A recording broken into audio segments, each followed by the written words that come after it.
America ने गैर मुल्की साख्ता ड्रोन्स पर भारी नए टैरिफ आयद करने का ऐलान किया है, जिसके तहत बाज ड्रोन्स पर ड्यूटी 100% तक पहुंच सकती है। अमेरिकी सदर डोनाल्ड ट्रंप ने 14 अगस्त को इस हवाले से सदारती ऐलान पर दस्तखत किए। नए टैरिफ का इन्हिसार ड्रोन्स के वजन और दर्जाबंदी पर होगा।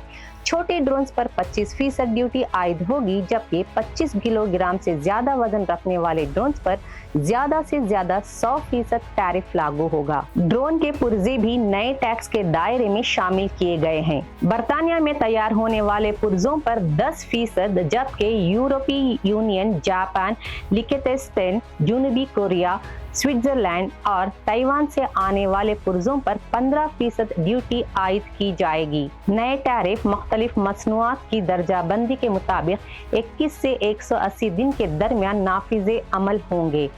ट्रंप इंतजामिया का कहना है कि इस इक़दाम का मकसद गैर मुल्की ड्रोन सप्लाई पर अमेरिकी इन्हिसार कम करना है।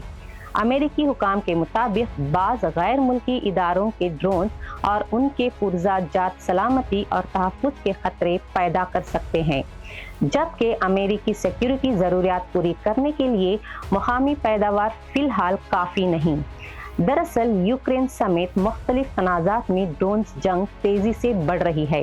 इसके साथ सस्ते ड्रोन्स के खिलाफ महंगे अमेरिकी मिसाइल सिस्टम्स के इस्तेमाल की लागत पर भी तशवीश बढ़ रही है। नए टैरिफ का ऐलान फ्लोरिडा की ड्रोन कंपनी पावर्स की बढ़ती हुई सरगर्मियों के साथ भी सामने आया है, जिसके मालिकान डोनाल्ड ट्रंप के बेटे डोनाल्ड ट्रंप जूनियर और एरिक ट्रंप हैं।